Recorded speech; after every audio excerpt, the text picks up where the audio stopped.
ด้านดีมีผลเห็นคนอื่นดีมีค่าปลูกใจให้เกิดศรัทธาตั้งหน้าทำดี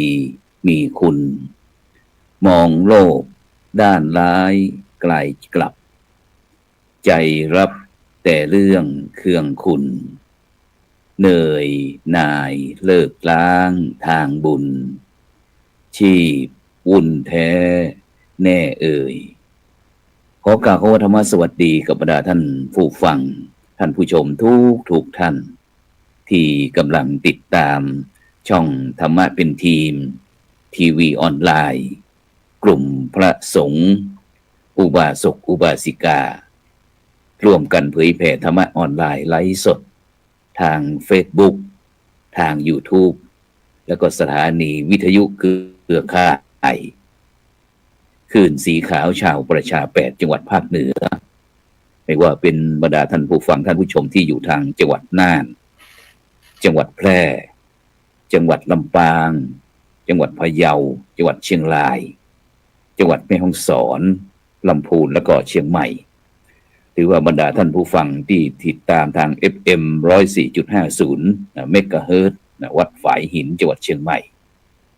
พร้อมทั้ง YouTube IDTO ทำเป็นทีมสากล YouTube วัดหลวงจอมคำเขมราชนครเชียงตุงพร้อมทั้ง Facebook พร้อมทุกช่องทางนะซึ่งในค่ำคืนนี้ก็เป็นคืนวันอาทิตย์ที่2เดือนมีนาคมพุทธศักราช2568ก้าวกับผมมัตตมภาพพระครูโสพลปริยัติเลขาคณะกรรมการโครงการหมู่บ้านรักษาศีล5ผลเหนือวัดพระสิงห์วรมหาวิหารอำเภอเมืองเชียงใหม่จังหวัดเชียงใหม่ก็ได้นำรายการเห็นธรรมเห็นเหล่าเห็นธรรมมาพบกับบรรดาท่านผู้ฟังท่านผู้ชมเป็นประจำทุกคืนวันอาทิตย์เวลาตั้งแต่20:00 นเป็นต้นไปจนถึงเวลาประมาณ23:00 นฉะนั้นก็บรรดาท่านผู้ฟังท่านผู้ชมก็สามารถที่จะให้กำลังใจโดยการกดติดตามกดไลค์กดแชร์เพื่อเป็นธรรมทานยิ่งแชร์มากก็ได้บุญมากแชร์น้อยก็ได้บุญน้อยไม่แชร์ก็ไม่ได้บุญหรือว่าจะร่วมสนับสนุนทางช่องธรรมะเป็นทีมร่วมกับมูลนิธิ1016เพื่อการกุศลโดยท่านอาจารย์เจ้าคุณพระวิสุทธิวัชราภรณ์หรือว่าครูบาขาววัดลัทธิวันพระนอนขอนตาลรองเจ้าคณะอำเภอแม่ริมจังหวัดเชียงใหม่ก็สามารถที่จะร่วมได้นอกจากนั้นก็มีมูลนิธิโพธิยาลัยมูลนิธิลุ่มน้ำโขงมหาวิทยาลัยมหาจุฬาลงกรณราชวิทยาลัยเขตเชียงใหม่คณะสงฆ์จังหวัดเชียงใหม่โดยพระเดชพระคุณหลวงพ่อพระเทพสิงหวราจารย์ดร.รองเจ้าคณะจังหวัดเชียงใหม่ฝ่ายเผยแผ่พร้อมทั้งโครงการวัดประชารัฐสร้างสุขโครงการหมู่บ้านรักษาศีล5หน่วยอบรมประชาชนประจำตำบลพร้อมทั้งที่ขาดไม่ได้ที่ผู้สนับสนุนก็คือบรรดาท่านผู้ฟังท่านผู้ชมที่คอยให้กำลังใจด้วยดีตลอดมาฉะนั้นก็ในค่ำคืนวันนี้ก็เช่นเดียวกันตอนนี้ก็ทางเชียงใหม่ก็สดร้อนหรือว่าอุณหภูมิขึ้นหรือเปล่าไม่รู้เหมือนกัน ซึ่งจะเป็นเรื่องอะไรเดี๋ยวเราก็ค่อยมาคุยกันฉะนั้นก็บรรดาท่านผู้ฟังท่านผู้ชมก็สามารถที่จะโทรศัพท์เข้ามาเปิดสายหน้าใหม่คุยกับผู้ร่วมรายการหรือว่าแสดงความคิดเห็นหรือว่าจะรายงานเกี่ยวกับเรื่องการติดตาม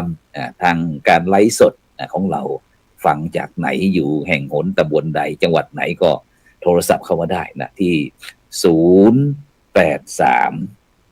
083-324-7984ซึ่งยุคนี้สมัยนี้เป็นยุค AI เราก็จำเป็นที่จะต้อง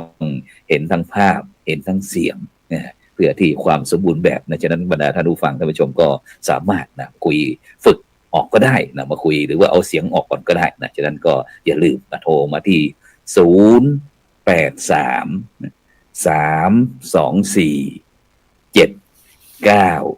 083-324-7984ฉะนั้นเราก็จะไปพบกับผู้ร่วมรายการของเราก่อนไปที่พระอาจารย์วิสิทธิทิตวิสิทธิ์ โทนะผู้ช่วยศาสตราจารย์ดรนะจากมหาวิทยาลัยมหาจุฬาลงกรณราชวิทยาลัยวิเศษเชียงใหม่นมัสการครับอาจารย์ดรครับผมครับน้อมถวายความเคารพท่านอาจารย์พระครูโสพลปริยัตินะครับเจริญพรครับท่านรองศาสตราจารย์ดรอภิรมย์ศิลาคำผู้ช่วยครับที่การบดีฝ่ายกิจการทั่วไปครับแล้วก็ผู้ฟังในการทุกท่านนะครับผมไปครับพบที่ท่านที่สองเลยไปที่รองศาสตราจารย์ดรอภิรมย์ศรีดาคำผู้ช่วยที่การบดีมหาวิทยาลัยมหาจุฬาลงกรณราชวิทยาลัยเขตเชียงใหม่ฝ่ายกิจการทั่วไปขอเจริญพรอาจารย์ดรอภิรมย์ครับนมัสการพระเดชพระคุณครับท่านโอ้การพระมหาเถระทุกรูปครับวันนี้แต่งตัวหล่อเล่นหนุ่มน้อยเสียลายวันนี้ วันนี้เพิ่งเข้าบ้านเข้าบ้านรับวิทยากรอบรมหนักตรงนี้นะอบรมเป็นยังไงบ้างในช่วงนี้ไม่ค่อยได้เจอกันเลย เป็นไปที่ไหนมาอย่างไรเนี่ยปกติครับพระเดชพระคุณก็ภูเขาแห่งความสุขของเราก็ที่นู่นแหละครับที่ดอยสะเก็ดนะครับ เราไปสร้างบ้านแปลงเมืองที่นั่นนะฮะแห่งใหม่ของพวกเราก็คิดว่าน่าจะเป็นผลงานชิ้นโบแดงของผู้บริหารที่ไปสร้างตรงนั้นนะรวมท่านพระอาจารย์วิสิทธิ์ด้วยได้ช่วยกันนะจัดการหลายอย่างพรุ่งนี้เนี่ยจะเข้าพบคณะบดีคณะสถาปัตย์และก็สถาปนิกล้านนาซึ่งท่านมาสเตอร์แพลนให้รวมท่านพระอาจารย์วิสิทธิ์ด้วยซึ่งเป็นบุคคลสำคัญที่จะต้องไปพูดพรุ่งนี้รู้ครับรู้ผลว่าความสุขของเราเนี่ยนะครับไปทำอะไรนะไปทำมาสเตอร์แพลนครับเพื่อที่จะวางอะไรทุกสิ่งทุกอย่างให้มันเหมาะสมกับพื้นที่ของเราที่มีอยู่จะเป็นแลนด์มาร์คแห่งใหม่ของจังหวัดเชียงใหม่นะครับตรงนี้ครับเนี่ยสวยงามมากครับแล้วก็จะเป็นสิ่งที่มหัศจรรย์มากเอาง่ายๆนะครับคือเพื่อพระพุทธศาสนาพระเดชพระคุณครับเพื่อคณะสงฆ์ไทยเรานี่แหละนะก็คิดว่าปีหน้าเนี่ยพวกเราจะขึ้นป้ายภูเขาแห่งความสุขทั้ง4มุมเมืองที่ทางออกไปอำเภอต่างๆจังหวัดต่างๆเนี่ยเขตเชื่อมต่อนะครับนะเราจะมุ่งมาที่นี่ครับเราจะมุ่งมาที่นี่ว่าภูเขาแห่งความสุขของเรามีดีอะไรตรงนี้คือกำเนิดเกิดก่อของนักปราชญ์ที่มีความรู้ในเรื่องพระศาสนาและปรัชญานะครับทั่วโลกนะอันนี้ทั่วโลกเลยพระเดชพระคุณครับต้องให้อาจารย์วิสิทธิ์อธิบายถึงจะลึกซึ้งครับพระเดชพระคุณอาจารย์ดรวิสิทธิ์ช่วยเสริมหน่อยบอกว่าจะลึกซึ้งหุบเขาแห่งความสุขคุยให้ฟังหน่อยเพื่อที่บรรดาท่านผู้ฟังท่านผู้ชมมีลูกมีหลานลูกพระหลานเนนไม่รู้ว่าจะเอาไปเรียนที่ไหนเนี่ยปี68เนี่ยบางทีอาจจะเป็นอีกหนทางหนึ่งในการทางเลือกของลูกพระลูกเนนในยุคปัจจุบันแม้กระทั่งบรรดาลูกหลานของเรานะที่อยากจะเรียนมหาลัยสงฆ์เพราะว่าวันก่อนมีน้องตุ๊กตานะจากสปป.ลาวนะโอ้ยเขาพูดถึงว่าเขาโชคดีเขาได้มาเรียนที่มหาวิทยาลัยที่วังน้อยส่วนกลางของเราโอ้โหเขาบอกว่าประเทศไทยดีจริงๆนะของเราพอจะรับบ้างไหมเนี่ยมีนานาชาติว่าอาจารย์ดรวิสิทธิ์ครับจริงๆต้องยอมรับว่าเป็นบุญของคณะสงฆ์เป็นบุญของมหาวิทยาลัยไม่ใช่มจร.วิเศษเชียงใหม่นะคือเป็นมหาวิทยาลัยของคณะสงฆ์ไทยเนี่ยนะครับในทั้งหมดเนี่ยทั่วประเทศเนี่ยที่ทางได้รับเพื่อจะถวายเอาไว้กับคณะสงฆ์ถวายไว้กับมหาวิทยาลัยสงฆ์เนี่ยเพื่อสร้างมหาวิทยาลัยสงฆ์เนี่ยในประเทศไทยนี่สถานที่ตรงนี้เนี่ยถือว่าเป็นที่ที่กว้างที่สุดในบรรดามีวิทยาลัยสงฆ์ทั้งมหาวิทยาลัยมหามงกุฎกับมหาวิทยาลัยมหาจุฬาลงกรณ์เนี่ยถือว่าที่นี่เนี่ยมี900 กว่าไร่นะอาจารย์ครับแสดงว่าหน่วยงานภาครัฐหรือแม้กระทั่งทุกหน่วยงานเนี่ยให้ความสนใจของการศึกษาพระพุทธศาสนาโดยเฉพาะอย่างยิ่งก็คือการศึกษาที่ของคณะสงฆ์ไทยเราเนี่ยนะครับที่ตรงนี้เนี่ยนะครับเป็นโอกาสอย่างดียิ่งเลยนะครับที่เราได้ที่ตรงที่อาจารย์พิรมพูดถึงหุบเขาแห่งความสุข ครับ ถ้าจะเปรียบเทียบก็คือนาลันทาที่อินเดียเนี่ยนะครับ อ๋อ พื้ ม น หาวิทยาลัย ที่ นา เนี่ย รันทา ค ม รับผ หาม วิทยาลัยแห่งโลกของนั่นน่ะในประเทศไทยเนี่ย ผมคิดว่าต้องกลับมามองที่หุบเขาแห่งความสุขนี้ อืม ถ้าจะมองถึงว่า พระพุทธศาสนาจะเดินในประเทศไทยเนี่ย ผมคิดว่าอ ครั นา บ คตข้างหน้าเนี่ย ที่ตรงนี้ก็จะเป็นอีกที่หนึ่งนะครับ ที่ ครับ เป็นแลนด์มาร์คสำคัญ เพราะ อื ว่า ม ที่นี่นี่มันเป็นอาเซียนครับอาจารย์พระครูโสพล ครับผม ถ้าเรามองถึงก็จุดพิกัดของเชียงใหม่เนี่ยนะครับ เป็นจุด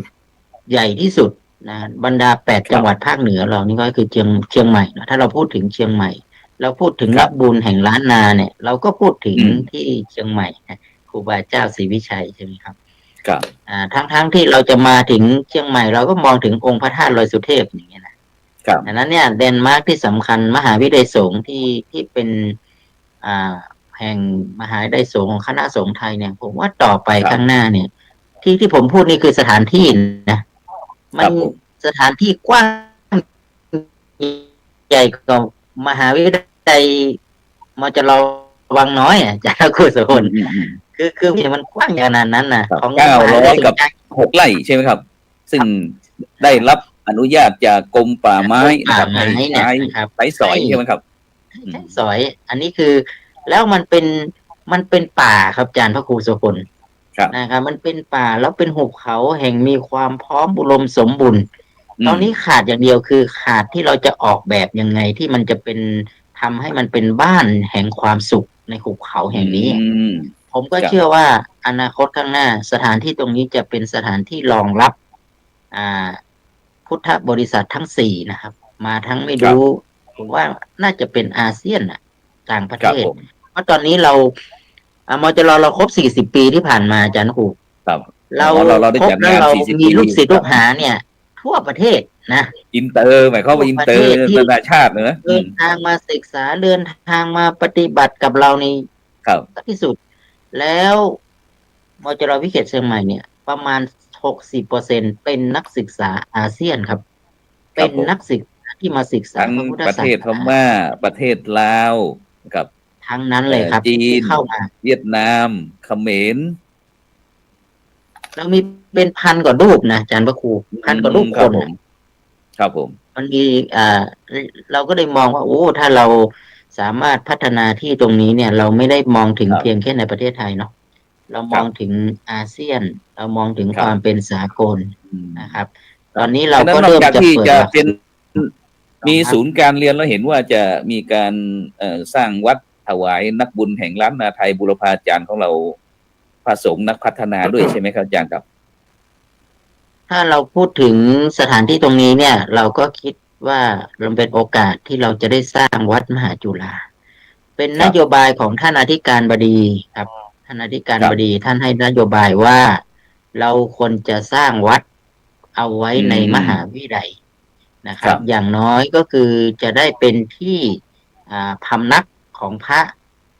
สงฆ์นะครับ นิสิตเราที่เดินทางมาจากนานาประเทศที่มาศึกษา ครับอืม เราก็จะมีวัดประจำมหาวิทยาลัย อันนี้ก็เป็นยุทธศาสตร์ของ ครับ ท่านอธิการบดีที่อยากให้มจรทุกที่เนี่ยมีวัดนะครับ และตอนนี้เราก็จะทำควบคู่กันไปเลยครับอาจารย์ครูโสพลครับ ครับ ส ผม ร้างวัดในหุบเขาแห่งความสุขนี้นะ ครับ เพื่อจะสร้างให้มีความพร้อม แล้วก็เป็นสถานที่รองรับเป็นการเผยแผ่พระพุทธศาสนา แล้ว ครั ก็ บ มองไปถึงอนาคตข้างหน้าเนี่ยนะครับ ผมคิดว่าเราอาจจะต้องมีทุกนิกายเนาะไม่ใช่เฉพาะแค่เป็นนิกาย เฉพาะแค่ของเราอาจจะทางสายพุทธสายมหายานต่างๆเนี่ยก็อาจจะเข้ามามีส่วนร่วมในการที่จะร่วมเรียนรู้ร่วมพัฒนาร่วมเผยแผ่ธรรมด้วยกันนะครับ ครับพูดง่ายๆก็หมายความว่าในอนาคตอันใกล้นี้นะครับ ที่เสียดายนะครับ ที่หลายท่านหลายคนยังไม่ได้มานะครับ ที่หุบเขาแห่งความสุขนะครับฉะนั้นก็แน่นอนละนี่คืออนาคตนะครับของคณะสงฆ์ไทยเราอีกวิทยาเขตหนึ่งนะครับ แต่ในช่วงถึงแม้เราจะสร้างนะครับ สร้างงานอะไรต่างๆนะครับไม่ว่าจะเป็นเรื่องการศึกษาการเผยแผ่การ ศึกษาสงเคราะห์สาธารณะสงเคราะห์สาธารณูปการนะครับแล้วก็แม้กระทั่งการสร้างพุทธมณฑลนะครับประจำจังหวัดนะครับนี้เป็นภารกิจนะครับของคณะสงฆ์ไทยเรานะครับให้ทุกจังหวัดได้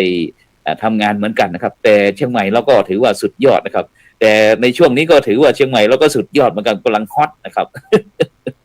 ลงเป็นข่าวนะครับ อันนี้ ลงเป็น ผมอยาก ข่าว จะคุยเพิ่มเติมอาจารย์ ครับ อาจารย์พระครูโสพลพอมีขุ ครับ เขาแห่งความสุขเนี่ย เราก็มีญาติโยมครับ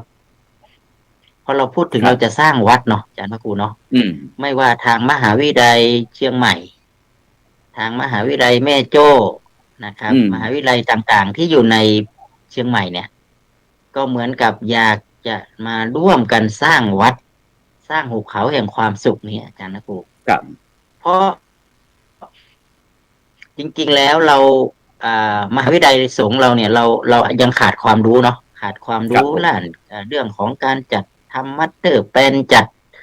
เรามีแต่การเผยแผ่ศึกษาธรรมะแล้วปฏิบัติเนาะอาจารย์ครูเนาะแต่ ใช่ พอ ครับ มันมีพื้นที่อย่างนี้ให้เราเนี่ยไอการจะออกแบบสถาปิน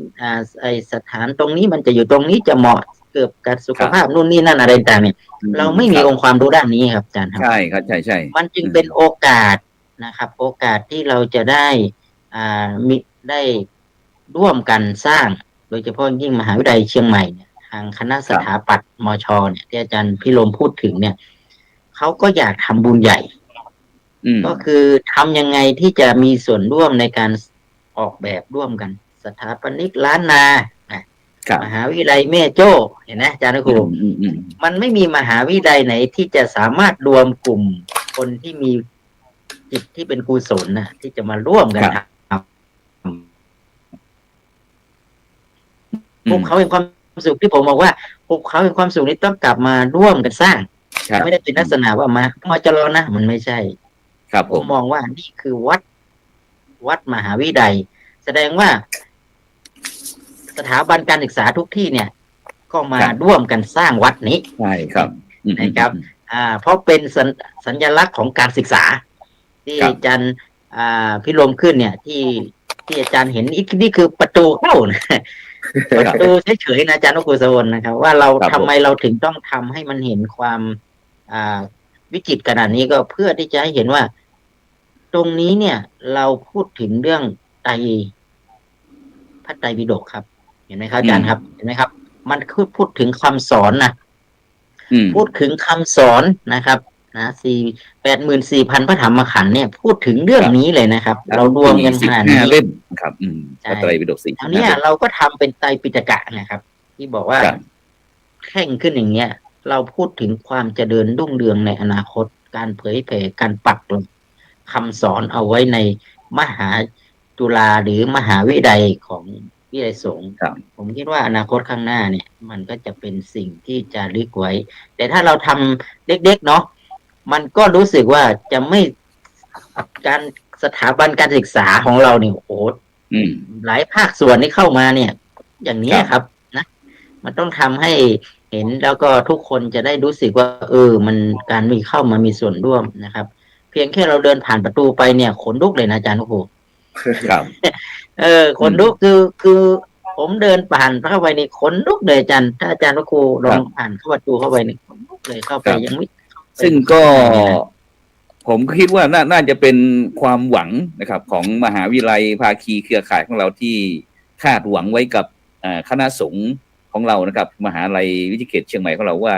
จะเป็นการประสมประสานนะครับร่วมสมัยนะครับฉะนั้นในช่วงนี้ครับพระพุทธศาสนาของเราก็อย่างที่วันนี้ผมก็ตั้งใจได้ตั้งหัวข้อไว้กันบอกว่าความคาดหวังชาวพุทธยุคใหม่วัดจะอย่างไรดีนะครับซึ่งวัดตรงนี้ก็หมายถึงรวมกระทั่งแม้ทั้งศาสนาทายาทนะครับทั้งวัดทั้งบุคคลอะไรต่างๆในทางพุทธศาสนาของเราครับอาจารย์ครับอย่างที่เราเห็นในภาพเนี่ยครับนี่ก็เป็นความหวังเหมือนกันตรงนี้ก็เป็นอีกหนึ่งตัวอย่างที่เรามีความภาคภูมิใจ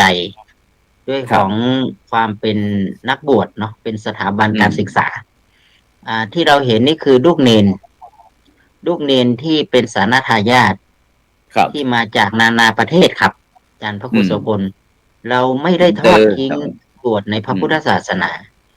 ตอนนี้มีทั้งหมดอยู่เกือบ 2,000 รูปนะอาจารย์ครับ ครับ ปีนี้นะครับจบประถมศึกษาไปประมาณ 1,022 รูป ครับ แล้ว 1,022 รูปนี้เราก็ส่งต่อพระปริยัติธรรม ทีนี้ลองถามว่าพระปริยัติธรรมเนี่ยนะครับได้รับสานาทายาท 1,000 กว่ารูปเนี่ยในปีนี้กระเจิดกระจายกันอยู่ใน 25 อำเภอหรืออยู่ 2 จังหวัดเชียงใหม่กับลำพูนนะแล้ว 1,000 กว่ารูปนี้นะครับอาจารย์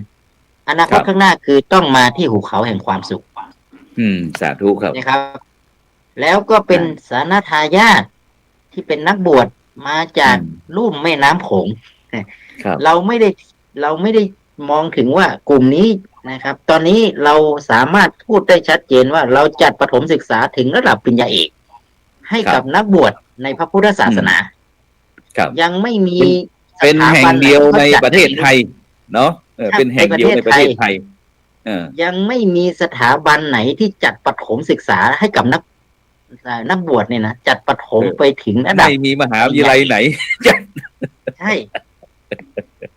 ผมก็ยังหาตำรายังไม่เจอว่าใครที่จัดประถมศึกษาไปถึงระดับปริญญาเอกนี่ครับมจร.วิเศษเชียงใหม่เนี่ยเรามีแล้วผลิตปีนี้เป็นปีที่ 3แล้วครับอาจารย์ครูโสพลครับครับสาธุครับเราจัดการศึกษาทั้งในระบบและนอกระบบควบคู่กันไปเลยตอนนี้เนี่ยเป็นเรื่องที่เรากำลังคุยกันว่าเรื่องของสานาทายาทเรื่องพระพุทธศาสนาแสดงว่าทุกกลุ่มวัยเลยครับที่เข้ามาสู่การบวชหรือการเนี่ยมีการศึกษาเท่าเทียมกันนะครับอาจารย์พระครูโสพลตอนนี้อาจจะเห็นภาพเขาอยู่ประถมอีก6 ปีเขาจะไปนั่งอยู่ในมหาวิทยาลัยนะครับแล้วไอ้1,000 กว่ารูปเนี่ยอาจารย์คิดว่านักบวชกลุ่มนี้เนี่ยพอเขาเรียนจบมหาวิทยาลัยเขาจะกลับไปประเทศก็ไปเผยแผ่ศาสนาในภูมิภาครูปแม่น้ำโขงต่อครับดังนั้นนี่ก็เป็นความหวังนะครับความหวังที่ทางมหาวิทยาลัยมหาจุฬาลงกรณราชวิทยาลัยเขตเชียงใหม่นะครับร่วมกับคณะสงฆ์จังหวัดเชียงใหม่พร้อมทั้งภาคีเครือข่ายนะครับอีกนิดหนึ่งอาจารย์พระครูเนื่องจากว่าตอนนี้มันวิกฤตนักบวชมจร.เราตอนนี้นะครับเรามีนักบวชที่มาเรียนเนี่ยน้อยมากอาจารย์ตอนนี้ทุกที่เลยทั่วประเทศเนี่ยเราจะมีฆราวาสเป็นส่วนใหญ่เพราะนักบวชเราเริ่มน้อยลงนะครับดังนั้นเนี่ยถ้าเราไม่สร้างตั้งแต่สานาทายาทเด็กๆอย่างเงี้ยแล้วเราจะรอให้เขาโตขึ้นมาแล้วมาบวชเรียนเนี่ยมันยากละนะครับแต่เป้าหมายของการมีมหาวิทยาลัยสงฆ์เราต้องทำให้เขาได้เป็นนักบวชถ้าฆราวาสมาเรียนแล้วบวชได้เนี่ยอันนี้คือประสบความสำเร็จแล้วนะแต่ทีนี้เรายังไม่สามารถทำให้ฆราวาสมาเนี่ยส่วนมากจะทำให้พระเป็นฆราวาสเนาะจะเยอะขึ้นฉะนั้นสิ่งที่เรากำลังคิดก็ว่าเราลองทดลองให้ต้นกล้าน้อยๆเนี่ยให้เขาเป็นสานาทายาทเลยต่อยอดกันไปเนี่ยให้ไปถึงที่มหาจุฬาดูครับครับฉะนั้นบรรดาท่านผู้ฟังนะท่านผู้ชมที่กำลังติดตามรายการเห็นธรรมเห็นเราเห็นธรรมนะซึ่งวันนี้ก็ได้ตั้งวงสนทนานะซึ่งก็มีทั้งอาจารย์ดร.วิสิทธิวิสิทธิโธนะจากท่านรองศาสตราจารย์ดร.อภิรมย์ศรีดาคำพร้อมทั้ง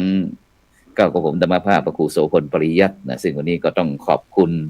อนุโมทนากับบรรดาท่านผู้ฟังท่านผู้ชมนะทั้งจังหวัดแพร่จังหวัดน่านลำพูนลำปางเชียงใหม่แม่ฮ่องสอนลำปางเชียงรายนะ8 จังหวัดภาคเหนือของเราเพราะว่าวันนี้เรามีการ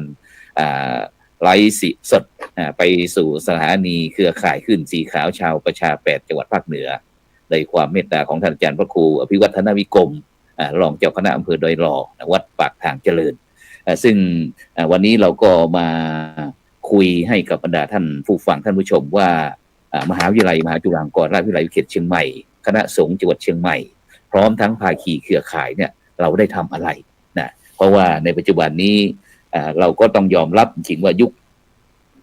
AI เนี่ยนะพี่น้องประชาชนชาวโลกของเราเนี่ยได้รับผลกระทบทั่วโลกเหมือนกันนะไม่ว่าจะประเทศไทยประเทศลาวประเทศพม่าประเทศจีนประเทศอังกฤษฝรั่งเศสอะไรต่างๆไม่ว่าอยู่ทั่วโลกเนี่ยได้รับเหมือนกันหมดนะฉะนั้นพี่น้องประชาชนคนไทยเราเมื่อได้รับผลกระทบจากยุคโลกาภิวัตน์ก็เราก็มีของดีในประเทศไทยเราก็คือเรื่องวัดเรื่องพระพุทธศาสนาโดยเฉพาะเราก็จะเห็นว่าวัดเนี่ยในปัจจุบันนี้ก็เป็นความหวังหวังที่จะให้เป็นที่ขัดเกลาจิตใจเป็นที่การสร้างบุญสร้างกุศลโดยเฉพาะบทบาทของวัดที่สังคมในยุคปัจจุบันเนี่ยที่คาดหวังว่าได้มีโอกาสที่จะเข้าไปเรียนไปศึกษาหลักธรรมคำสอนต่างๆฉะนั้นแต่บทบาทของวัดไม่ได้จำกัดอยู่เพียงแค่เป็นสถานที่ประกอบพิธีกรรมทางพระพุทธศาสนาเท่านั้นแต่ยังต้องเป็นศูนย์ทางจิตวิญญาณการศึกษาและการพัฒนาสังคมซึ่งสามารถตอบสนองต่อความต้องการของผู้คนในยุคใหม่ได้ในรูปแบบไม่ว่าจะวัดเป็นศูนย์กลางศึกษาพระปริยัติธรรมการศึกษาแล้วก็พระปริยัติธรรมวัดเป็นศูนย์กลางสังคมแล้วก็ชุมชนแล้วก็ที่คาดหวังก็คือวัดต้องโปร่งใสทันสมัยแล้วก็บริการดีแล้วก็สุดท้ายก็คือวัดควรส่งเสริมแนวคิดพุทธศาสนาร่วมสมัยนี่ก็คือเรื่องการที่ท่านอาจารย์ดร.วิสิทธิวิสิทธิโธได้พูดถึงเรื่องการศึกษาพุทธศาสนาของเราเป็นนานาชาติซึ่งโดยเฉพาะในปัจจุบันเนี่ยฉะนั้นเนี่ยซึ่งโดยเฉพาะในบทบาทที่เราได้ทำงานกันอยู่ในนามภาคีเครือข่ายต่างๆท่านครับท่านอาจารย์ดร.วิสิทธิ์ครับโดยเฉพาะในนอกจากที่เราจะให้บริการด้านการศึกษาแก่บรรดาลูกลูกพระลูกเนนพร้อมทั้งพี่น้องประชาชนคนไทยที่สนใจการเรียนการศึกษาแล้วนะแต่ในปัจจุบันนี่ครับอาจารย์ครับโดยเฉพาะที่ในวันที่7วันศุกร์ที่7มีนาคมนะครับพุทธศักราช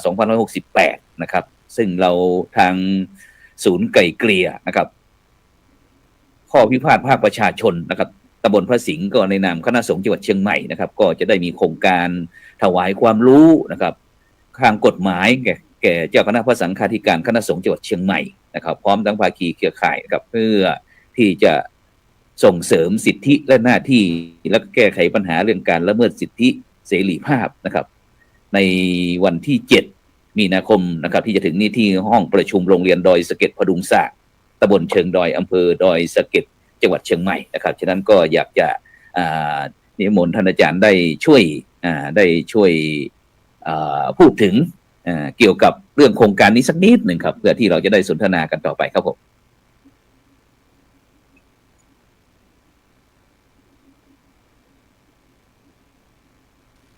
ครับเบื้องต้นอาจจะต้องขอเท้าความนิดหนึ่งครับก็คือเรื่องนี้เป็นเรื่องที่สำคัญนะครับโดยเฉพาะอย่างยิ่งเราเคยเห็น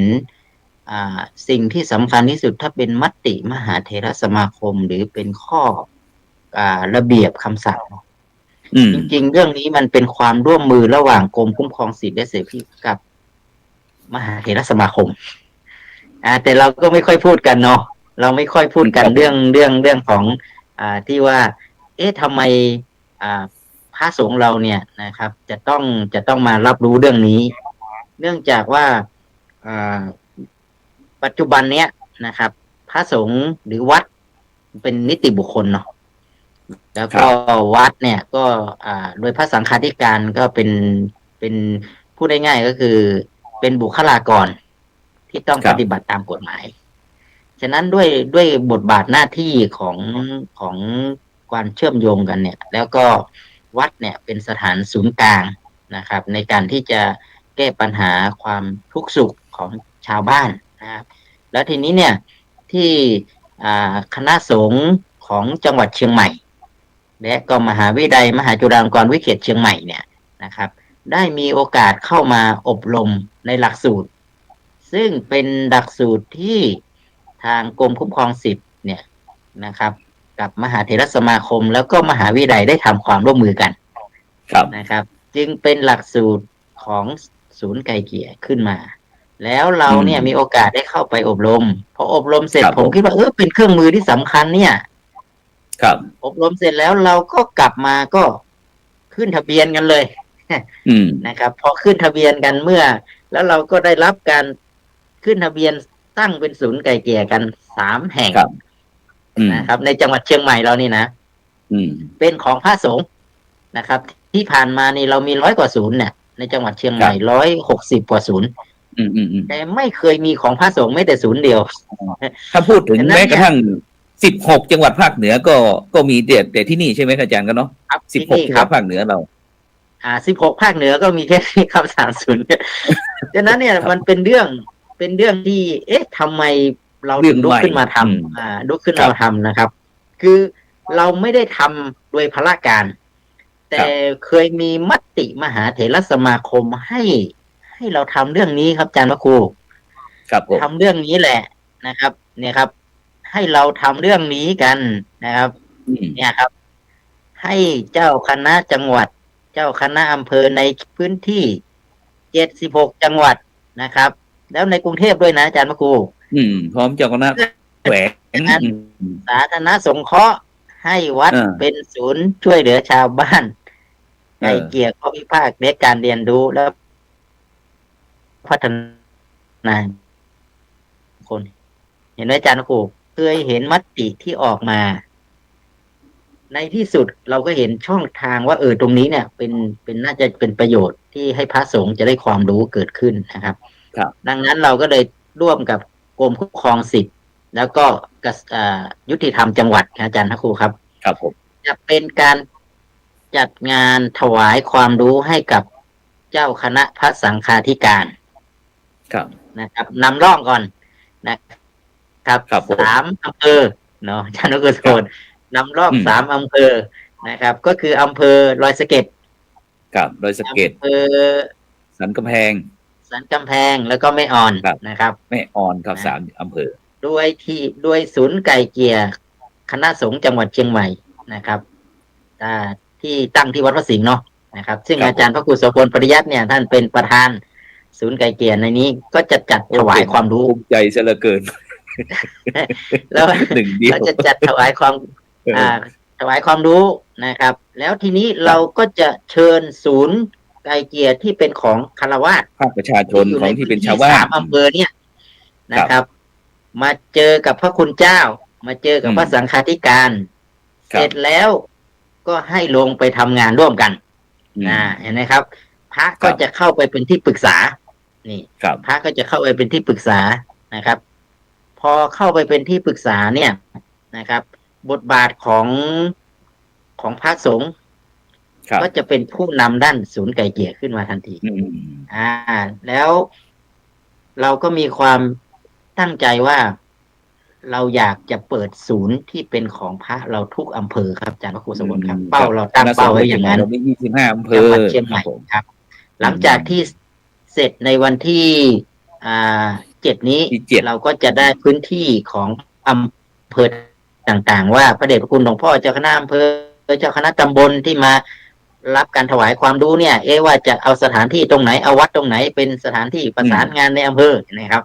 ครับ จาก10มันก็จะขยายไป ครับ แล้วศูนย์เนี่ยทำหน้าที่อะไรเราทำหน้าที่ของการให้ความรู้ ให้ความรู้ทั้งพระทั้งฆราวาสนะครับ เรื่อง ครับผม หน้าที่บทบาทหน้าที่ของคณะสงฆ์ของพระวิญญาธิการอะไรต่างๆ เนี่ย เพราะว่าอันนี้คือเป็นกฎหมายที่คุ้มครองสำหรับคน ครับ ทำงานด้วยนะอาจารย์ครูนะครับ เจ้าหน้าที่ที่ศูนย์ไกลเกลี่ยเนี่ย เป็นเจ้าหน้าที่ของรัฐนะครับ อืม ที่ขึ้นศูนย์ไกลเกลี่ยนี่เป็นเจ้าหน้าที่ของกรมคุ้มครองสิทธิ์นะฉะนั้ คน รับผม พระสงฆ์เราก็ถ้าเข้าสู่กับนี่เสร็จปุ๊บเนี่ยก็เหมือนกับเป็นบุคคลคนหนึ่งที่เป็นอยู่ในกรมคุ้มครองสิทธิและเสรีภาพเห็นไหมครับ เราก็ ครับ มีเขาเรียกว่ามีกลไกหนึ่งที่จะมาช่วยพระเราเนี่ยนะครับ ได้ทำงานได้สะดวกขึ้น มีภาคีเครือข่ายบางอย่างเนี่ย เราอาจจะไม่รู้เรื่องกฎหมายนะครับ เราก็อาจจะมีความรู้ด้านกฎหมาย ตอนนี้กฎหมายพรบ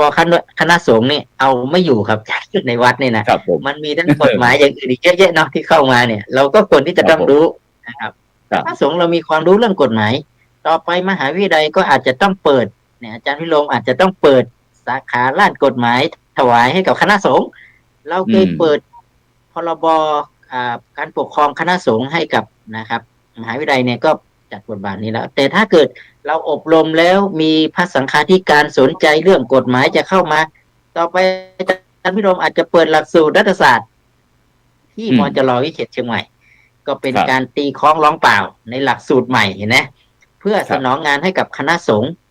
ในจังหวัดเชียงใหม่เลยด้วยซ้ำผมมองว่าอย่างนี้นะครับ ว่ามันจะเป็นประโยชน์ต่อเชื่อมต่อกันถึง มันจะไม่ได้เป็นเพียงแค่ศูนย์ไก่เกลี่ยแต่ต่อไปเนี่ยมันจะต้องเป็นประกาศนียบัตรหรือเป็นหลักสูตรอะไรที่จะต้องขยับให้พระเราได้มีความรู้ด้านนี้มากขึ้น แล้วก็สิ่งสำคัญก็คือเราจะได้สนองงานพระสังฆาธิการเนี่ยนะครับนะของคณะสงฆ์เนี่ยอย่างที่เต็มสมบูรณ์แบบนะครับบทบาทของมหาวิทยาลัยด้วยครับผม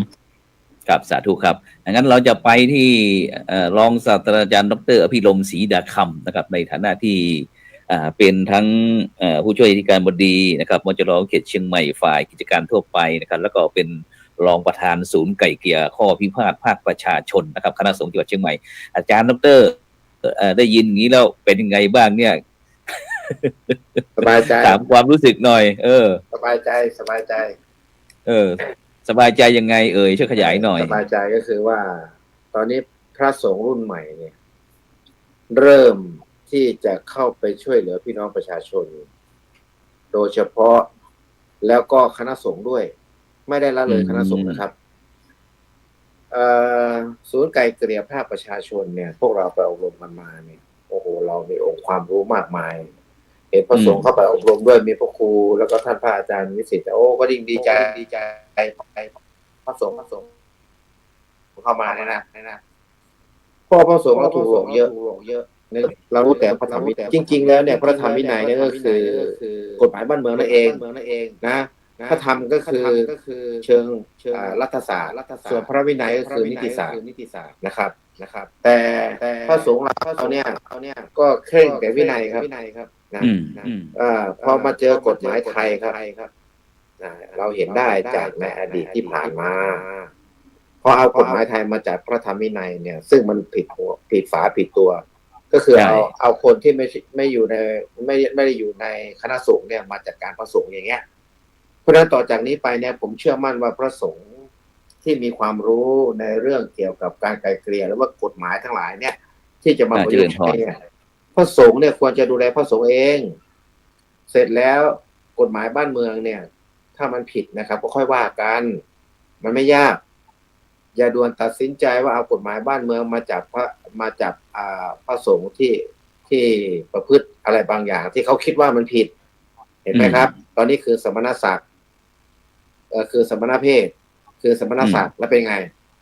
สิ่งที่มันหายไปสิ่งที่มันขาดไปสิ่งที่กระทำลงไปแล้วเนี่ยมันคืออะไรมันก็เสียหายครับเพราะฉะนั้นตอนนี้พระสงฆ์มีความรู้แล้วเนี่ยเวลาทางหน่วยงานทางราชการเข้ามาสอบสวนเข้ามาจับเข้ามาอะไรก็แล้วแต่ผมว่าผู้ที่อบรมการไกลเกลี่ยภาคประชาชนเนี่ยนะครับซึ่งมีพระสงฆ์อยู่ด้วยรวมทั้งผมด้วยเนี่ยนะรวม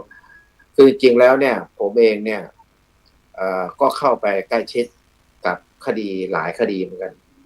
ที่ไปพูดคุยนะครับที่ไปพูดคุยขอให้บ้านเมืองเนี่ยใจเย็นๆอย่าไปใจร้อนนะครับอย่าด่วนทีนี้มันมีการเมืองเข้าแทรกครับท่านการเมืองคณะสงฆ์เข้าแทรกมันทำให้กระบวนการเนี่ยมันเสียนะมันเร่งรัดพัฒนามันยิ่งกว่ารปช.ครับเร่งรัดพัฒนาชนบทครับพระเดชพระคุณพัฒนาชนบทที่ทำถนนหนทางนี่ไวแล้วใช่ไหมแต่ตรงนี้ไวกว่าอีกครับเพราะสงฆ์มันเป็นเรื่องละเอียดอ่อนใช่คือถ้าหากว่าพระรูปใดที่ไม่ดีเนี่ยพระธรรมวินัยเขาก็จะจัดการกันเองโดยอัตโนมัติโดยให้พระสงฆ์ได้เป็นใหญ่ซะนะในการมาพิจารณาเรื่องพระธรรมวินัยเรื่องอะไรเนี่ยมันสบายนะครับนะเหมือนกับน้ำทะเลเนี่ยซากศพขยะทั้งหลายได้เข้าหาฝั่งนะผู้ที่เป็นพระสงฆ์เนี่ยถ้าไม่ปฏิบัติดีเนี่ยก็จะถูกซัดทอดออกไปอาจจะสึกบ้างอะไรบ้างก็เป็นเรื่องธรรมดานะครับหรืออาจจะคือหมดบุญพระเหลืองนะท่าน หรือไม่ก็อาจจะแพ้ภัยตัวเองอะไรแบบนี้เนาะนะอย่าได้กังวลก็อยากจะบอกพี่น้องพุทธศาสนิกชนเนี่ยนะได้รับทราบว่าขณะนี้เนี่ยมีการอบรมภาคมีการอบรมไกลเกลี่ยภาคประชาชนนะแล้วเราก็ตั้งศูนย์ขึ้นมาที่พระสิงห์เนี่ยผมเชื่อว่าพระสงฆ์ที่เข้ามารับการอบรมในวันที่7เนี่ยครับนะอำเภอดอยสะเก็ดนะครับพระสงฆ์เนี่ยก็จะรู้เยอะคือจริงๆแล้วในมหาจุฬาเนี่ยจะเปิดนิติศาสตร์เป้าหมายก็คือเจ้าอาวาสเลขาเจ้าคณะอำเภอเลขาเจ้าคณะตำบลหรือว่าเจ้าคณะตำบลจะมาเรียนสาขาวิชานิติศาสตร์ เพื่อที่จะเป็นภูมิคุ้มกันของท่านเอง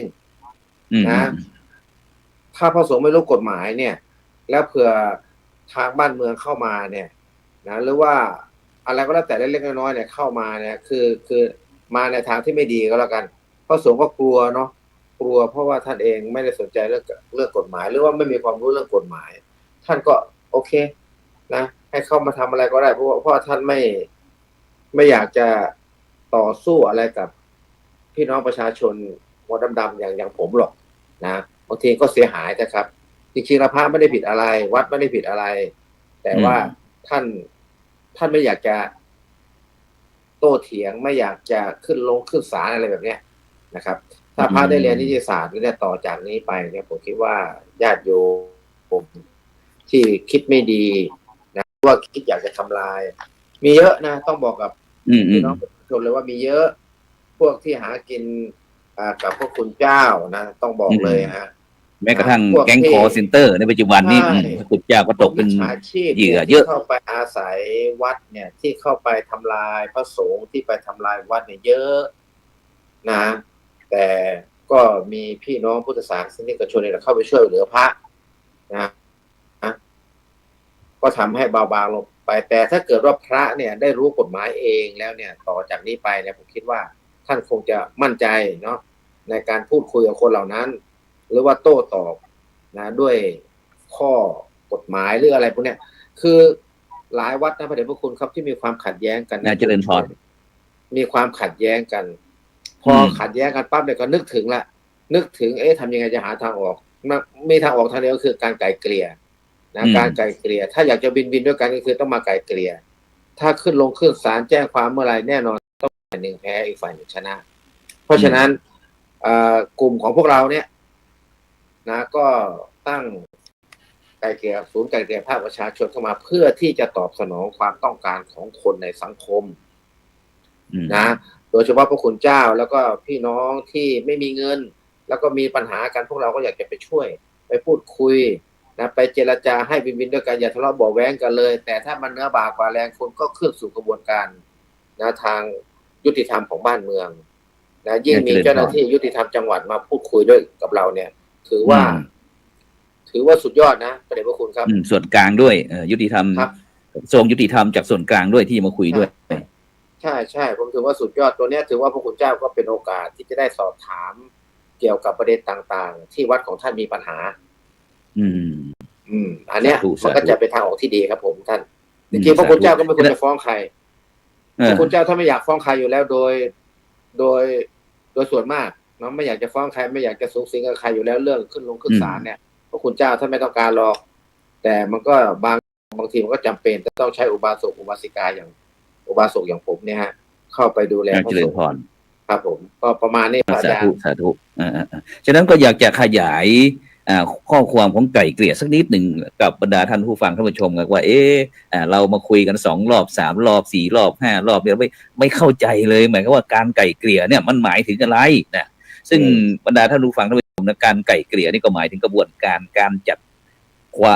วามขัดแย้งนะที่อาศัยบุคคลนะซึ่งได้รับการยินยอมจากคู่ขัดแย้งนะซึ่งมีความเป็นกลางนะเราไม่ฝักใฝ่ายใดฝ่ายหนึ่งนะแล้วก็มีทักษะความเชี่ยวชาญในการจัดการความขัดแย้งอย่างสร้างสรรค์นะเป็นผู้ดำเนินการกระบวนการให้เกิดข้อตกลงเกิดจากการเสนอของทั้งสองฝ่ายแต่ไม่ใช่ผู้ตัดสินชี้ขาดในข้อพิพาทเนี่ยนี่คือการไกล่เกลี่ยหมายถึงแล้วก็การไกล่เกลี่ยเนี่ยเป็นวิธีการระงับข้อพิพาทอีกรูปแบบหนึ่งนะซึ่งถือว่าเป็นการระงับข้อพิพาททางเลือกซึ่ง ทางเลือกอื่นนอกจากให้ศาลชี้ขาดตัดสินและการไกล่เกลี่ยเนี่ยกล่าวได้ว่าเป็นการระงับข้อพิพาทที่ถูกนำมาใช้มากที่สุดในปัจจุบันเนี่ยเพราะมีวิธีการที่สำคัญคือแก้ไขปัญหาฟื้นฟูความสัมพันธ์นะแล้วก็เยียวยาความเสียหายซึ่งทำให้ได้ทางออกที่คู่กรณีทั้งสองฝ่ายวินวินหรือว่าพอใจทั้งคู่อาจจะมีภายในครอบครัวบ้างญาติพี่น้องบ้างบ้านใกล้เรือนเคียงกันบ้างนี่นะที่มันมีปัญหานี่นะแล้วก็โดยเฉพาะการไกล่เกลี่ยข้อพิพาทเนี่ยหมายถึงการดำเนินเพื่อให้คู่กรณีนะมีโอกาสเจรจาตกลงกันนะระงับข้อพิพาททางแพ่งทางอาญาโดยสันติวิธีนะซึ่งก็ปราศจากการวินิจฉัยชี้ขาดข้อพิพาทนะทั้งนี้ไม่รวมถึงการไกล่เกลี่ยข้อพิพาทที่ดำเนินขึ้นในศาลในการบังคับข้อคดีอะไรต่างๆเนี่ยก็ประมาณนี้ท่านอาจารย์ดร.วิสิทธิ์ครับฉะนั้นโดยเฉพาะที่เพราะว่าเหลือเวลาอีกประมาณ9 นาทีก็ท่านอาจารย์ดร.วิสิทธิ์ครับฉะนั้นเราก็อยากจะช่วยวิธีการดำเนินการนะครับในการกำหนดการที่เราจะจัดการถวายความรู้นะครับกฎหมายที่น่ารู้ให้แก่เจ้าคณะพระสังฆาธิการนะครับในคณะสงฆ์จังหวัดเชียงใหม่ในวันที่7นะครับที่โรงเรียนดอยสะเก็ดพดุงศาสตร์นะครับตำบลเชิงดอยอำเภอดอยสะเก็ดจังหวัดเชียงใหม่น้ำมนต์ครับท่านอาจารย์ดร.วิสิทธิ์ครับผมครับก็เบื้องต้นก็เหมือนกับที่อาจารย์พิรมกับอาจารย์พระครูให้พูดถึงเนาะเป้าหมายของการมีศูนย์ไกล่เกลี่ยก็คือ เรากำลังคิดว่ายุคจริงๆที่ผ่านมาเนาะในพุทธกาลพุทธเจ้าก็เป็นผู้ไกล่เกลี่ยมานะครับเรื่องของความขัดแย้งต่างๆในภาวะวิกฤตอะไรต่างๆมีความขัดแย้งจริงๆแล้วเนี่ยไม่มีใครอยากจะมีความขัดแย้งกับใครหรอกครับมนุษย์เราก็อยากอยู่แบบความสุขแบบความสบายใจนะครับไม่อยากจะเกิดความขัดแย้งบากหมางกับใครนะครับเพราะว่าอยู่ทุกคนก็อยากอยู่ด้วยความสันติสุขเนาะอันนี้ความเป็นที่กันแต่ทีนี้มันเกิดขึ้นมาก็คือไอ้ตัวความโลภความโกรธความหลงเนี่ยไอ้ตัวกิเลสเนี่ยมันทำให้เรามีความทะเยอทะยานความอิจฉาริษยาความอะไรต่างๆมีปัญหาความอยากปัญหาขึ้นมาปุ๊บเนี่ยไอ้ตัวกิเลสตัวนี้นะครับมันไม่สามารถที่จะทำอะไรได้เนี่ยมันเหมือนกับมันก็ไม่มีทางออกนะครับด้วยภาวะอารมณ์ด้วยภาวะของความขาดสติเนาะอาจารย์ครูสมบูรณ์ความประมาททีนี้ในเมื่อพอมันทำไปปุ๊บเนี่ยปรากฏว่าเกิดความขัดแย้งเนี่ยมันมีการต่อสู้กันพอมันมีการต่อสู้กันมาปุ๊บปั๊บเนี่ยมันก็เกิดความบาดหมางเกิดความไม่ลงรอยกันเกิดขึ้นมันก็โผพันไม่ใช่เฉพาะตัวเองละโผพันถึงความสงบภายในครอบครัวโผพันไปถึงอะไรต่างๆที่ตามมานะครับแต่ทีเนี้ยถ้าเรามีความรู้เรื่องศูนย์ไกล่เกลี่ยเนี่ยเวลาเราจะทำอะไรสักอย่างขึ้นมาเนี่ยเราก็อาจจะต้องมีสติใช่ไหมครับแล้วมันมีตัวกลางนะครับมีตัวกลางให้มาไกล่เกลี่ยให้มาคุยกันนะครับพอมันแยกออกไปเนี่ยนะครับตอนที่เรามีอารมณ์เนี่ยเราเถียงกันนะแต่พอมันใช้ระยะเวลาที่ห่างไปตัวเองถูกตัวเองดีใช่ทีนี้พอมันห่างกันสักพักเนี่ยเริ่มจะมีสติละจริงๆแล้วเราก็ไม่อยากมีความบาดหมางกับใครผมเชื่อว่ามนุษย์ทุกคนที่เกิดมาก็อยู่พร้อมที่จะอยู่แบบสันติสุขแต่ด้วยความไม่รู้ด้วยความที่เป็นความโลภความโกรธความหลงของเรานี่แหละโดยเฉพาะอย่างยิ่งเนี่ยนะครับที่เราก็ไม่รู้ว่าถ้าเป็นวิบากกรรมก็คือว่าอาจจะมีการอาฆาตประมาทว่ากันต่อมาอย่างเงี้ยแต่ทีนี้มันจะตัดตรงกลางได้ยังไงเขาคิดว่าถ้าเมื่อใดเรามีความรู้มากขึ้นเรามีความเข้าใจในเรื่องนี้มากขึ้นแล้วก็คิดว่าพระสงฆ์เนี่ยเป็นผู้นำระวางใจได้ญาติโยมก็จะเวลาทะเลาะกันก็จะมาที่วัดมาหาพระหลวงพ่อช่วยหาทางออกให้หน่อยนะครับในบัวยังเหลือเยื่อใยหลวงพ่อจะหาวิธียังไงอย่างเงี้ยมันจะทำให้สังคมเกิดสันติสุขเห็นไหมสันติสุขของความเป็นพึ่งพาอาศัยขึ้นกันเนี่ยผมคิดว่าเป็นเรื่องที่สำคัญและอีกอันหนึ่งก็คือตอนนี้ครับอาจารย์นิรมคณะสงฆ์ให้ความสำคัญเรื่องนี้ครับจากรายชื่อที่ส่งมาในระดับเจ้าคณะอำเภอรองเจ้าคณะอำเภอเจ้าคณะตำบลนะครับโดยใบสเก็ตนี่คือแท็กทีมทั้งหมดเลยนะครับที่ผมเอาใบที่ท่านตอบรับกลับมาเนี่ยหมายถึงว่าตอนนี้คณะสงฆ์นะครับอำเภอดอยสะเก็ดอำเภอแม่ออนเนี่ยนะครับสันกำแพงเนี่ยที่จะอบรมครั้งแรกเนี่ยรู้สึกตื่นตัวกันมาก นะครับ อยู่ๆแล้วจะอบรมพระสังฆาธิการนี่ถ้าไม่ใช่เป็น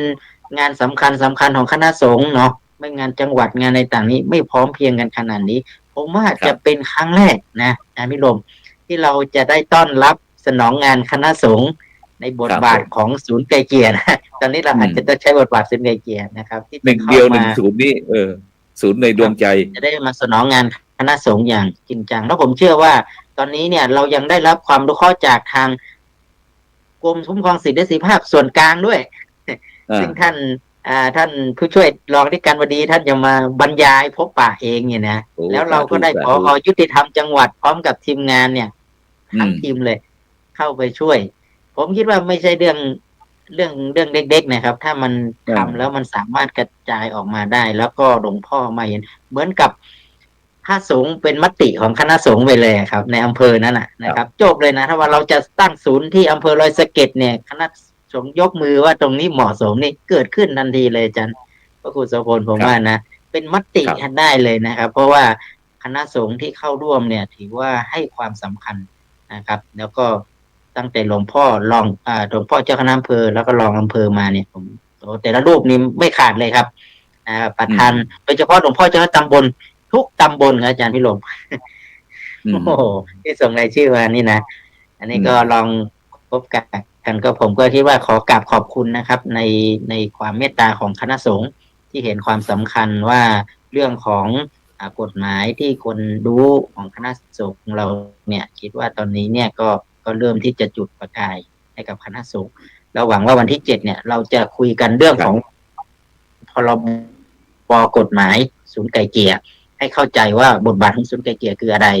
แล้วเราก็จะคุยกันเรื่องของกรมคุ้มครองสิทธิและเสรีภาพนะครับในกรมคุ้มครองสิทธิและเสรีภาพจะต้องมีแนวทางยังไงในการที่จะดูแลคุ้มครองสิทธิของพระสงฆ์เองคุ้มครองสิทธิของผู้ที่จะเราจะไปละเมิดสิทธิเขายังไงอะไรต่างเนี่ยหนึ่งแล้วเราจะรู้นะครับเราก็จะได้มีวิธีการหลักการยังไงแนวทางในการดูแลกันยังไงเวลาเราเจอนะครับคนมามีปัญหาทะเลาะกันเราจะให้แนวทางยังไงมันก็จะได้องค์ความรู้ประมาณนี้ก่อนแต่เรื่องของเทคนิคกระบวนการอะไรต่างๆเนี่ยเราต้องไป5 วันครับอาจารย์ว่าครูสอน1 วันเอาไม่อยู่ครับ โครงการอบรมกับถ้าเกิดเราจะพร้อมจะขึ้นเป็นจุดเด่นเราต้องจัดอีก5 วันแล้วก็ผมคิดว่า5 วันนี้เราจะจัดถวายหลังจากที่เราอบรมทั้ง20ถวายความรู้ทั้ง25อำเภอแล้วนะเราจะจัดสักรุ่นหนึ่งเพื่อน้อมถวายเป็นให้กับคณะสงฆ์จังหวัดเชียงใหม่สัก20 รูปก็ยังดีเนาะ20 หรือ 25 รูปหรือ50 รูปพอเพื่อจะไปเปิดขึ้นทะเบียนเป็นศูนย์แต่ละอำเภอครับผมครับเพราะว่าถ้าไม่ผ่านการอบรมนะครับก็ไม่สามารถที่จะเปิดได้ครับเจริญพรอาจารย์ดร.พิรมเหลือเวลาอีก3 นาทีผมคิดว่าทำไมมีพระสงฆ์มาลงทะเบียนเยอะขนาดนี้เนี่ยผมคิดว่าตอนนี้เนี่ยพระสงฆ์เนี่ยโหยหาความยุติธรรมที่พระสงฆ์ที่จะทำกับพระสงฆ์เองก็คือพระอาจารย์พระครูโสพลท่านพระวิสิทธิ์ซึ่งเป็นผู้อบรมมาแล้วก็จัดโครงการนี้ขึ้นมาเนี่ยพระสงฆ์ก็เลยมีโอกาสพอเห็นปั๊บเนี่ยโอ้โหพระสงฆ์กับพระสงฆ์มาจัดให้กันโดยการไกล่เกลี่ยภาคประชาชนและผ่านกระบวนการมาเรียบร้อยแล้วเนี่ยมันเป็นสิ่งที่พระสงฆ์ต้องการถ้าให้โยมมาจัดการไกล่เกลี่ยครับพระสงฆ์มาจัดงานให้พระสงฆ์เนี่ยพระสงฆ์ไม่ไว้ใจนะอันนี้ความรู้สึกของผมนะเหมือนกับว่าทำไมอะไรคือตอนนี้ผมเชื่อว่าพระสงฆ์โดยเฉพาะพระสังฆาธิการที่เป็นเจ้าอาวาสหรือเจ้าคณะตำบลเจ้าคณะสงฆ์ปกครองเนี่ยนะท่านคงจะมีอะไรบางอย่างที่อยากจะถามพระครูโสพลและท่านพิสิทธิ์แล้วก็ทั้งยุติธรรมด้วยนะว่าการที่พระสงฆ์อยู่อย่างนี้มันเกิดปัญหาอย่างนู้นอย่างนี้อย่างนั้นไม่ได้ไปถามใครต้องถามพระสงฆ์ด้วยกันเองดีกว่าถึงจะเข้าใจแล้วมีพระอาจารย์ทั้ง2 รูปมาเป็นตัวเชื่อมเห็นไหมพอเป็นตัวเชื่อมปั๊บเนี่ยมันใช่เลยครับมันคุยแบบสบายเปิดอกคุยนะเห็นไหมอยากจะคุยพูดยังไงอยากจะคุยปัญหาที่เกิดขึ้นมาอยากจะคลายข้อกังขาที่มีอยู่นะครับระบายความในใจให้กับพระอาจารย์ฟังว่า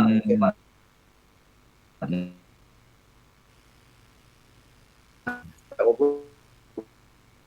ระบวนการอย่างไร อะไรอย่างไรขุมทรัพย์ให้แล้วอะไรแบบเนี้ย ซึ่งเรื่องนี้เป็นเรื่องสำคัญครับเดี๋ยววันที่7นี้เจอกัน เจริญพรฉะนั้นก็เสียดายนะเวลาหมดท่านผู้ฟังท่านผู้ชมที่สนใจนะสามารถที่จะติดตามในการเวทีสัมมนาการถวายความรู้กฎหมายแก่เจ้าคณะพระสังฆาธิการคณะสงฆ์จังหวัดเชียงใหม่ที่มีคณะสงฆ์อำเภอดอยสะเก็ดสันกำแพงแล้วก็แม่อ่อนนะในวันศุกร์ที่7เดือนมีนาคมพุทธศักราช2568ที่โรงเรียนดอยสะเก็ดพดุงศาสตร์ตำบลเชิงดอยอำเภอดอยสะเก็ดจังหวัดเชียงใหม่ในวันนั้นนะเพราะว่าเราก็ไปสอบถามกันตรงนั้นเพราะว่าตรงนี้เรามีเวลาแค่ชั่วโมงเดียวนะฉะนั้นต้องขอบคุณท่านทั้งสองท่านนะไม่ว่าจะเป็นผู้ช่วยศาสตราจารย์ดร.วิสิทธิตวิสิทธิโทนะท่านรองศาสตราจารย์ดร.พิรมศรีดาคำนะจากมหาวิทยาลัยมหาจุฬาลงกรณ์และวิทยาลัยเขตเชียงใหม่จากศูนย์ไกล่เกลี่ยภาคประชาชนนะคณะสงฆ์จังหวัดเชียงใหม่นะที่ได้มาร่วมเพื่อที่จะเอาน้ำจิ้มออเดิร์ฟมาให้บรรดาท่านผู้ฟังก่อนนะแห่งคณะครูบาอาจารย์เราได้ฟังแล้วเราก็จะไปเรียนรู้ร่วมกันนะครับในวันนั้นนะครับที่วันที่7นะครับฉะนั้นก็ในค่ำคืนนี้ขอบคุณอนุโมทนากับทุกท่านนะครับที่ไม่ว่าจะติดตามทางคลื่น 104.50 เมกะเฮิรตซ์ภาคีเครือข่ายคลื่นสีขาวชาวประชาทั้ง YouTube ทั้ง Facebook นะครับด้วยดีตลอดมานะครับฉะนั้นก็ในค่ำคืนนี้ก็ขอนำในการเห็นธรรมเห็นเราเห็นธรรมจากบรรดาท่านผู้ฟังไปก่อนนะครับหลับฝันดีนะครับมีเงินใช้ไร้โลคาพยาธิไม่เจ็บไม่จนร่ำรวยทุกคนสำหรับในค่ำคืนนี้ขอกล่าวคำว่าสา